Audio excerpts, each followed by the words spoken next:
Hello student, this is Aarti. Welcome to our YouTube channel. आज हम करेंगे 9th क्लास की सोशल साइंस का first chapter understanding social science.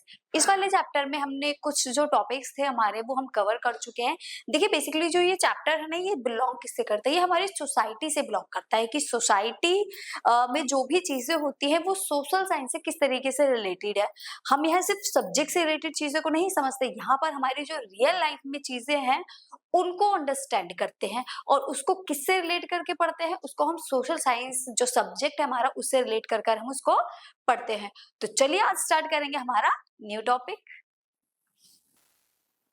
तो देखिए आज का जो हमारा मोस्ट इंपोर्टेंट टॉपिक होने वाला है वो क्या है? हमारा guiding values in social science. अब तक जो भी टॉपिक्स हमने कवर करे उसमें ये था कि हमारा सोसाइटी से जो रिलेशन है वो कैसा है, सोशल साइंस और सोसाइटी का रिलेशन, सोशल साइंस और जो नेचुरल साइंस है उसका रिलेशन, इन सारी चीजों को हमने समझा। हम किस तरीके से अपने आप को सोसाइटी से कनेक्ट कर सकते हैं और डीपली कैसे हम सोसाइटी को अंडरस्टैंड कर सकते हैं। हमने अपने उसमें रूल्स देखे, रेगुलेशंस देखे, कुछ डिसिप्लिन सब्जेक्ट भी देखे।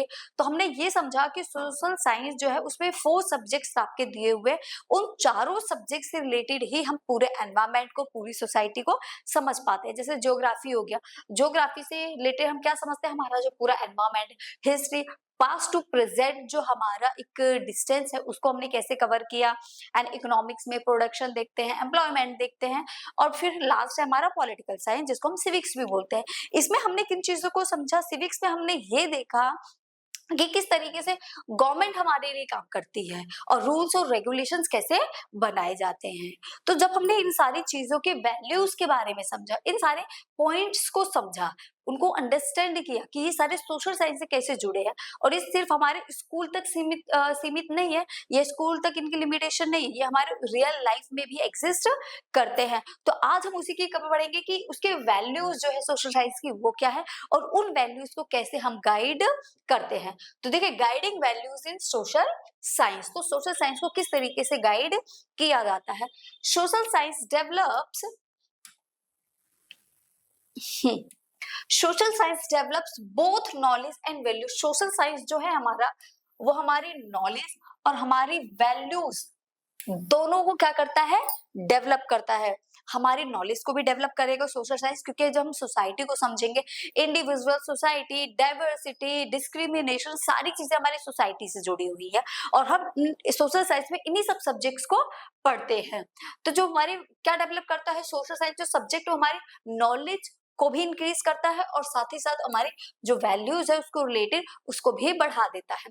These value act as guiding principle in understanding society and making daily life decision। और ये वैल्यूज जो है, ये वैल्यूज क्या है? ये वैल्यू है जो हमें गाइड करती है, हमें प्रिंसिपल देती है जिसकी वजह से हम सोसाइटी को अंडरस्टैंड कर सकें।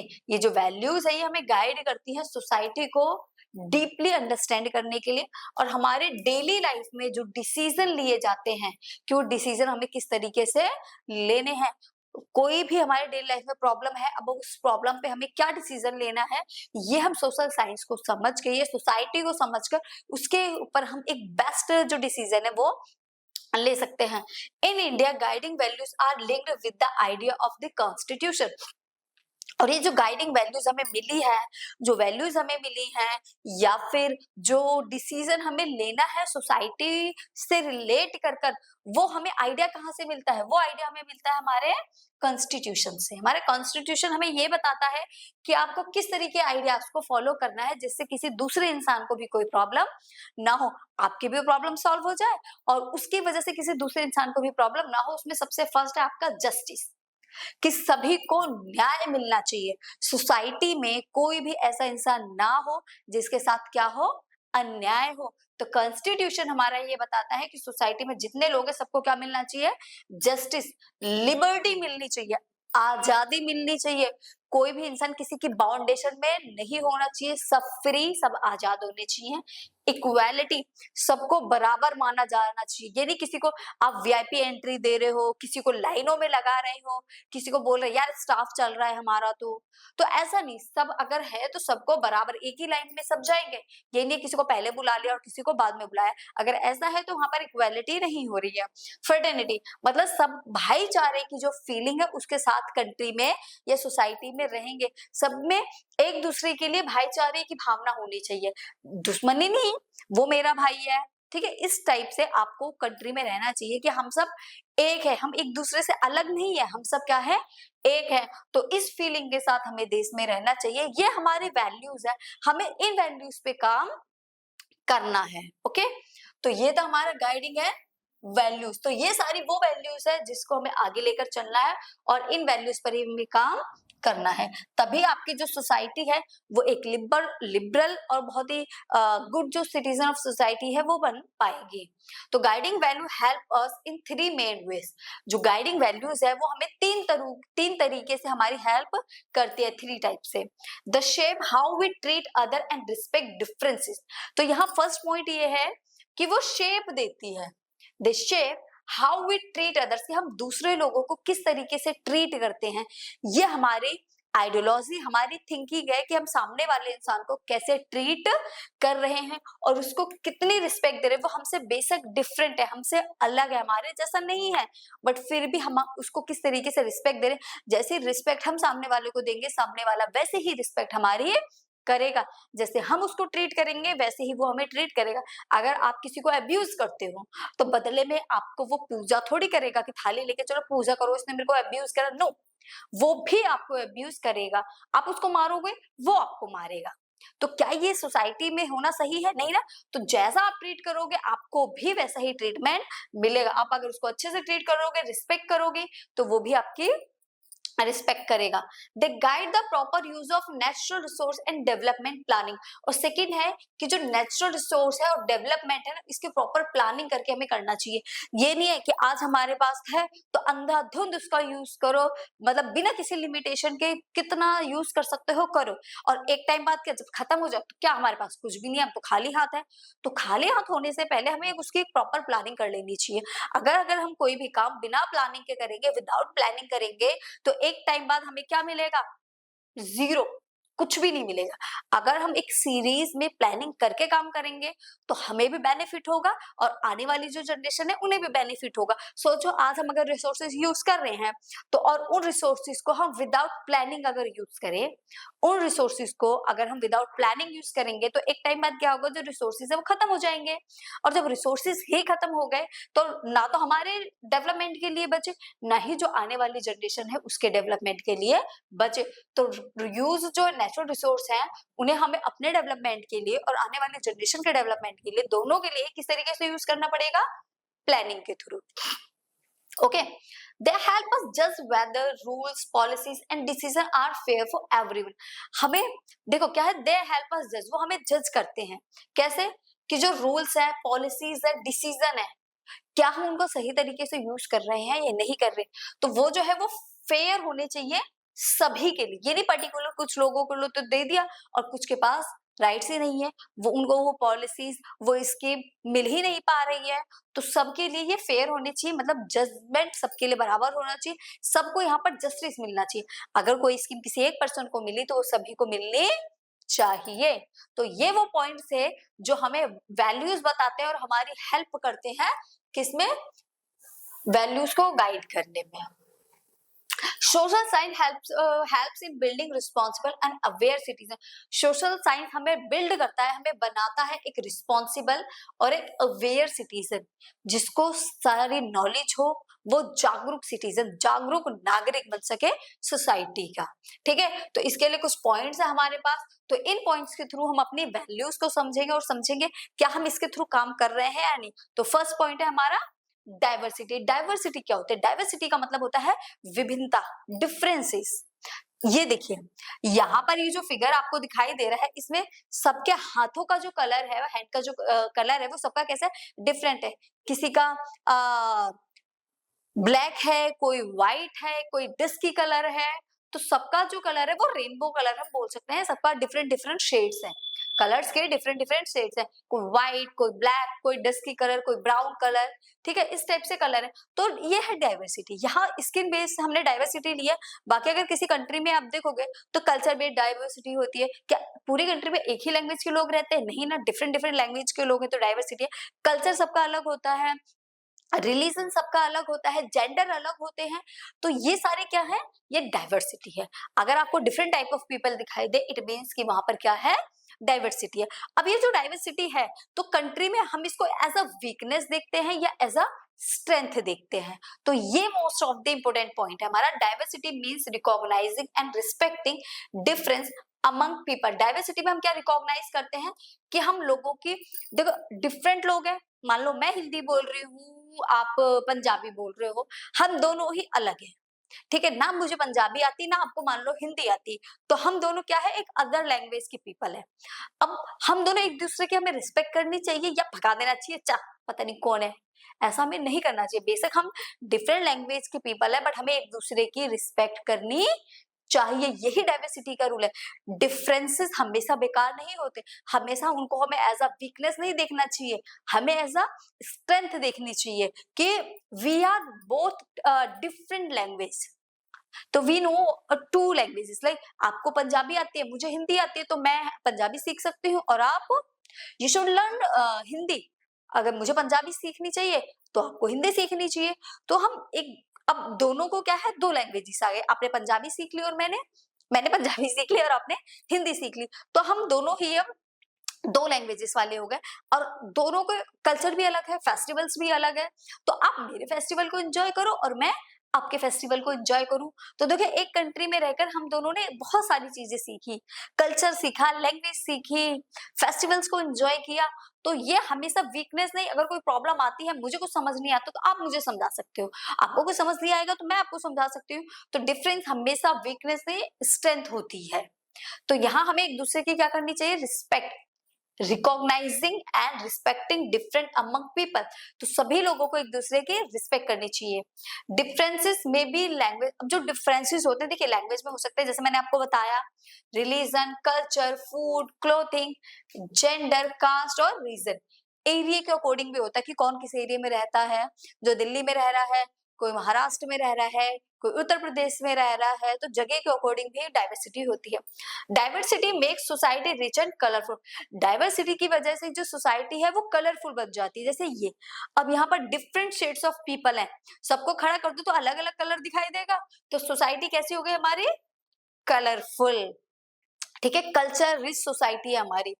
India is known for its great culture and linguistic diversity. और इंडिया में लिंग्विस्टिक डाइवर्सिटी और कल्चर डाइवर्सिटी बहुत ज्यादा है, क्योंकि इंडिया में एक टाइप के लोग नहीं रहते, किसी एक लैंग्वेज के लोग नहीं रहते, different types of culture, different types of linguistic, different types of colour, इस टाइप के लोग इंडिया में रहते हैं। Respecting diversity promote social harmony and unity. जब हम डाइवर्सिटी को रिस्पेक्ट करेंगे तो हम यूनिटी बनाते हैं, एक ग्रुप बनाते हैं एक दूसरे की रिस्पेक्ट करके।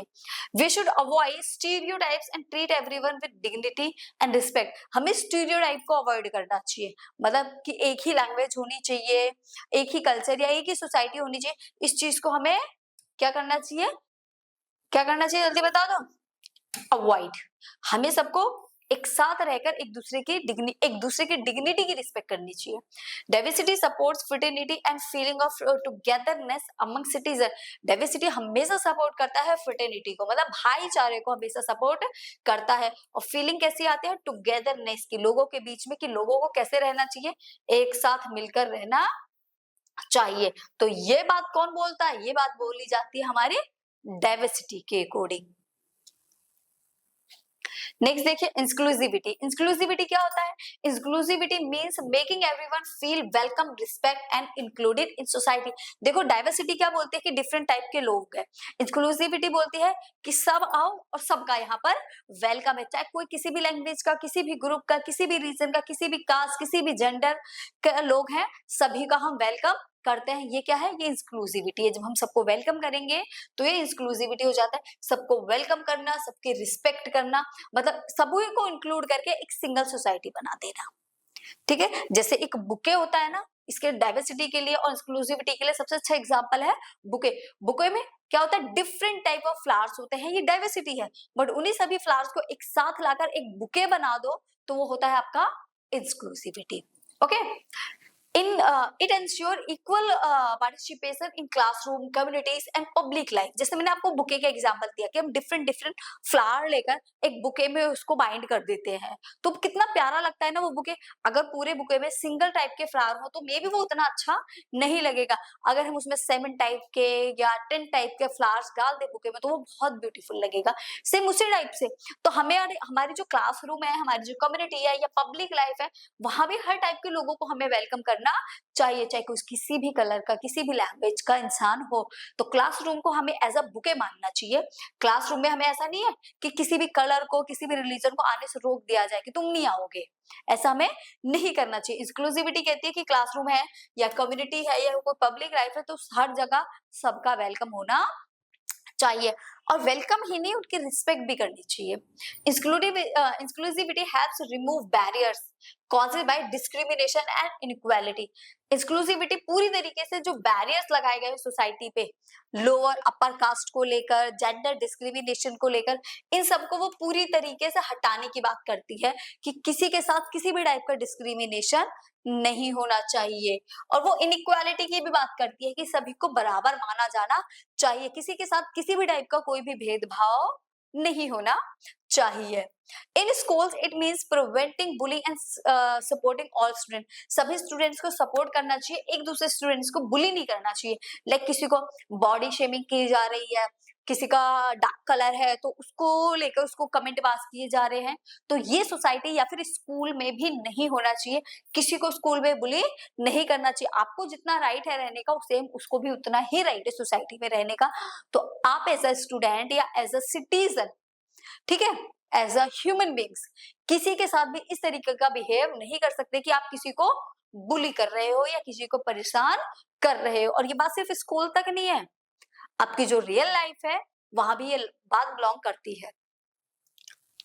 Including girls and children with disability, और यहाँ गर्ल्स और डिसेबल चिल्ड्रन की भी बात की गई है। लाइक गर्ल्स है तो आप उसको उसकी चोटी खींच के जा रहे हो, उसको परेशान कर रहे हो, तो और जो डिसेबल्ड है उसको परेशान कर रहे हो कि ये तो डिसेबल है, इसको सुनाई नहीं आ रहा। तो इस टाइप के किसी भी इंसान को आपको बुली नहीं करना है। In communities it means public facilities should be safe and accessible for everyone. और जो कम्युनिटीज में हमें सोसाइटी में जो कुछ पब्लिक फैसिलिटीज मिलती हैं, जो फैसिलिटीज हमें मिलती हैं वो सभी के लिए सेफ और एक्सेसिबल होनी चाहिए, सभी के लिए। ऐसा नहीं है जो फैसिलिटीज वो मिल रही है वो पर्टिकुलर कुछ लोगों के लिए है और बाकी के लिए नहीं है। सोसाइटी में अगर फैसिलिटीज है तो सेफ होनी चाहिए और एक्सेसिबल होनी चाहिए कि सब लोग वहां तक पहुंच सके, और वो सभी के लिए होनी चाहिए, यानी पर्टिकुलर कुछ लोगों के हाथों में दे दी और बाकी की पहुंच से ही वो बहुत दूर है। In public life people should be able to speak and participate freely without fear. Public life में जो लोग रहते हैं उनको एबल होना चाहिए कि वो पार्टिसिपेट कर सके कहीं भी और बिना किसी डर के किसी भी जगह वो बोल सके, तो उनको पब्लिक फियर नहीं होना चाहिए। Inclusivity is linked with equality of status and opportunity. Inclusivity एक इक्वालिटी और अपॉर्चुनिटी का काम करती है कि सभी को स्टेटस ऑफ अपॉर्चुनिटी मिलनी चाहिए। अगर मुझे जब तक अपॉर्चुनिटी नहीं मिलेगी तो मैं अपने आप को साबित कैसे कर दिखाऊंगी, ठीक है। तो सभी लोगों को क्या मिलनी चाहिए, अपॉर्चुनिटी मिलनी चाहिए ताकि सब लोग अपने आप को साबित कर सके कि कौन किस लायक है या एबल है। Okay, it promotes fairness, respect and social justice. Inclusivity पूरी तरीके से डिपेंड करती है रिस्पेक्ट पे, सोशल जस्टिस पे एंड फेयरनेस पे, कि सभी के साथ सही होना चाहिए, जस्टिस होना चाहिए और सबको रिस्पेक्ट करनी चाहिए। तो ये पॉइंट था क्या हमारा, इंक्लूसिविटी। तो ये कुछ गाइडिंग वैल्यूज है हमारी। और नेक्स्ट है, देखिए नेक्स्ट पॉइंट है हमारा सस्टेनेबिलिटी। अब देखिए सस्टेनेबिलिटी क्या होता है। सस्टेनेबिलिटी का मीनिंग सिंपल ये है कि हमें अपने रिसोर्सेज को इस तरीके से यूज करना चाहिए कि हमारा भी डेवलपमेंट हो जाए और वो रिसोर्सेज बच भी जाए जो नेक्स्ट जनरेशन है हमारी आने वाली उसके यूज के लिए।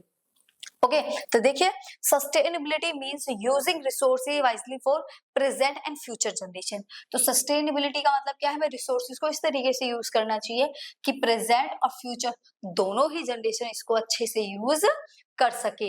It aims to balance development with environmental protection, और हमें एक बैलेंस में इसका यूज करना चाहिए, बैलेंस डेवलपमेंट करना चाहिए, ताकि ऐसा ना हो हम इतना ज्यादा डेवलपमेंट कर लें जिससे हमारा जो एनवायरमेंट है वो ही खराब होने लग जाए। इस तरीके का या फिर इस तरीके से बैलेंस में हमें डेवलपमेंट करना चाहिए ताकि हमारा एनवायरमेंट भी पूरी तरीके से प्रोटेक्ट रहे। It includes carefully use of land, water, forest, mineral and energy. तो ये कुछ रिसोर्सेज है हमारे पास, लैंड हो गया, वाटर हो गया, फॉरेस्ट हो गया, मिनरल्स हो गया, एनर्जी हो गया। तो इन रिसोर्सेज को भी हमें कैसे यूज करना चाहिए, फटाफट से बता दो। इस तरीके से यूज करना चाहिए केयरफुली कि हम उसको सेफ भी रख सकें। Sustainability helps reduce population and waste. Sustainability क्या कहता है, पॉपुलेशन को कम करना चाहिए और जो वेस्टेज हो रही है उसको भी कम किया जाना चाहिए। कटिंग फॉरेस्ट को कम कट करना चाहिए, पॉल्यूशन कम होना चाहिए। Over use of ground water can harm nature and human life. Ground water को ओवर यूज नहीं करना चाहिए, किसको, ग्राउंड वाटर को, जिससे हमारा नेचर को हार्म ना हो, और नेचर को हार्म होगा तो ह्यूमन लाइफ को भी हार्म होगा ही होगा। Sustainable development protects nature while supporting livelihood and wellbeing. Sustainable development क्या बोलता है, वो नेचर को सपोर्ट करता है और ये लाइवलीहुड जो हमारी है वो हम अच्छे से रह सके, अच्छे से जी सके, उसको भी सपोर्ट करता है।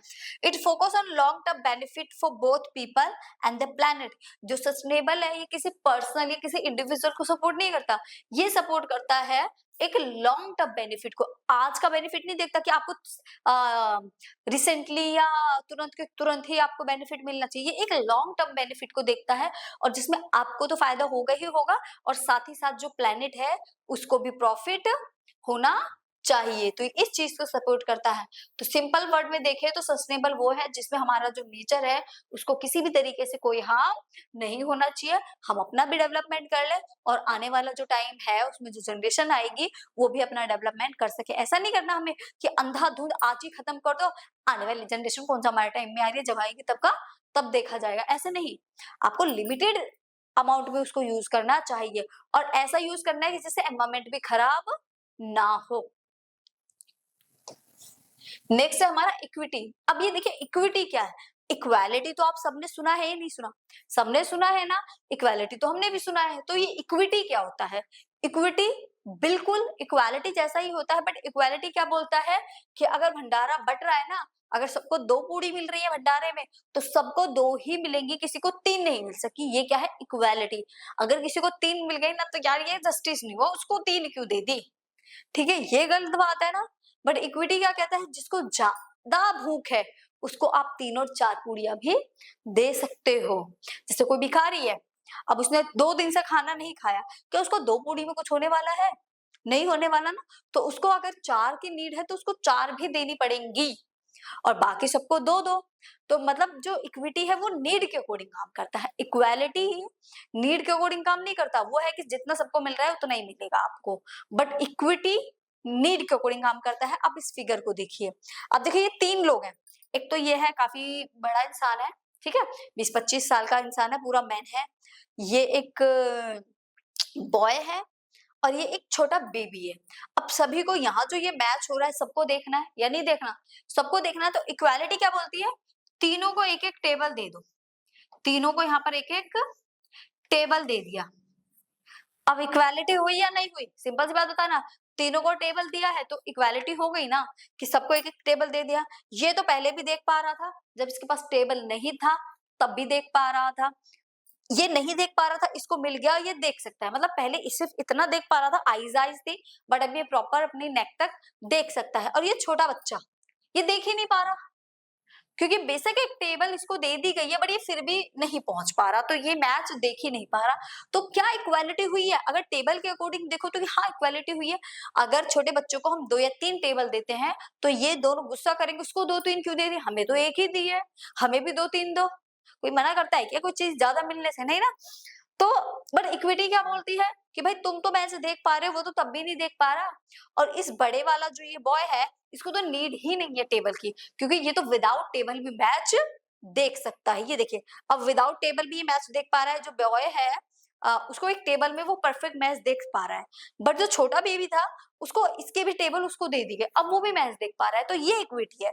इक्विटी नीड के अकॉर्डिंग मिलती है और इक्वालिटी सबको बराबर मिलती है। अगर यहाँ इक्विटी होती तो ये बच्चा तो मैच देख ही नहीं पाएगा, इक्वालिटी होती तो मैच देख ही नहीं पाता। बट इक्विटी क्या कहती है, उसको एक नहीं 2 टेबल मिलनी चाहिए, तभी वो प्रॉपर मैच देख पाएगा। तो आई होप आपको इक्विटी समझ आ गई होगी कि जिसको जितनी नीड है उसको उसी के अकॉर्डिंग मिलना चाहिए, वो इक्विटी है। इक्वालिटी बराबर करती है बट इक्वालिटी नीड पे काम करती है। और जैसे इक्वालिटी आपने निकाली कि सभी को जॉब मिलेगी, अब सबको जॉब मिलेगी, ठीक है। अब एक 10 साल का बच्चा भी बोल रहा है यार मुझे भी जॉब चाहिए, एक 25 साल का भी बोल रहा है मेरे को भी जॉब चाहिए। जॉब किसको मिलेगी? पॉइंट ये है कि सबको इक्वालिटी है, सबको जॉब मिलनी है। तो नीड किसको है? 25 वालों को एलिजिबिलिटी क्राइटेरिया भी तो देखा जाएगा कि कौन एलिजिबल है जॉब के लिए। तो जो 25 इयर्स का है उसको जॉब मिलनी चाहिए, जो 10 इयर्स का है उसको स्कूल जाना चाहिए। जब वो उस लायक हो जाएगा तब उसको जॉब मिलेगी। तो यहाँ इक्विटी और इक्वालिटी दोनों ही काम करती हैं। क्राइटेरिया आपकी एबिलिटी भी देखी जाती है कि आप उस लायक हो भी या नहीं हो, ठीक है। Equity means fairness in opportunities and outcomes. Equity बोलती है फेयरनेस की जो सही है वो करो, जहां नीड है वो काम करो। अपॉर्चुनिटी पे काम करती है कि जिसको जरूरत है उसको एक एक्स्ट्रा अपॉर्चुनिटी भी आप दे सकते हो। It recognize that some people face disadvantage due to poverty, disability, discrimination और लैक ऑफ सर्विस। यहाँ बताता है कि कुछ लोग क्या फेस करते हैं, डिसएडवांटेज लाइक पॉवर्ट, गरीब है, डिसेबल है, डिस्क्रिमिनेशन हो रहा है, लैक ऑफ सर्विस है। तो इन लोगों के साथ इक्विटी होनी चाहिए, not equality, equity. Equity provides extra support to those who need it most. जिनको ज्यादा जरूरत है उनको थोड़ा सा एक्स्ट्रा सपोर्ट मिलना चाहिए। Example include scholarship, free text book, meal programmes and better facilities in remote areas. जो पुअर एरियाज है, पॉवर्टी एरियाज है, उनको स्कॉलरशिप मिलनी चाहिए, फ्री टेक्स्ट बुक मिलनी चाहिए, मील मिलना चाहिए, प्रोग्राम्स एंड बेटर फैसिलिटीज मिलनी चाहिए रिमोट एरियाज को। Okay, It also support children with disabled through ramps and assistive device। अब देखिए मान लो सभी के लिए स्टेयर्स बनाई गई है कि सभी स्टेयर्स से चढ़कर जाएंगे, ये क्या है, इक्वालिटी। अब जो डिसेबल्ड है वो तो जा ही नहीं सकते, तो उनको हमें इक्वालिटी नहीं दिखानी, तब हमें उनको इक्विटी दिखानी है। तो उनके लिए हमें रैंप वॉक बनाना चाहिए ताकि वो उस पर इजिली चल के जा सके। यहाँ पर वो स्टेयर्स से चलकर नहीं जा पाएंगे, वो डिसेबल्ड है, उनको एक्स्ट्रा सपोर्ट की जरूरत है। तो जिसकी जैसी नीड वो उसी के अकॉर्डिंग काम करना चाहिए। Equity is connected with justice and equality of opportunity. यहाँ पर इक्विटी जो काम करता है वो जस्टिस और इक्वालिटी की अपॉर्चुनिटी को लेकर काम करता है। इक्वालिटी और इक्विटी दोनों साथ में ही रहकर काम करती हैं। It helps ensure equality education and dignity for all people. तो ये बताता है, इक्विटी ये बोलती है कि सभी को क्वालिटी ऑफ एजुकेशन मिलनी चाहिए, डिग्निटी मिलनी चाहिए सभी लोगों को। तो ये हमारा पॉइंट है, इसमें हमने 4 पॉइंट्स कवर करे हैं। फर्स्ट था हमारा diversity, inclusivity, sustainability and equity. I hope आपको ये जो guiding of value social science था ये पॉइंट बहुत ही अच्छे से क्लियर हो गया होगा। तो आज के लिए इतना ही, बाकी के जो टॉपिक्स हैं उनको हम नेक्स्ट क्लास में करेंगे। तब तक के लिए बाय बाय, टाटा, फिर मिलेंगे एक न्यू टॉपिक के साथ।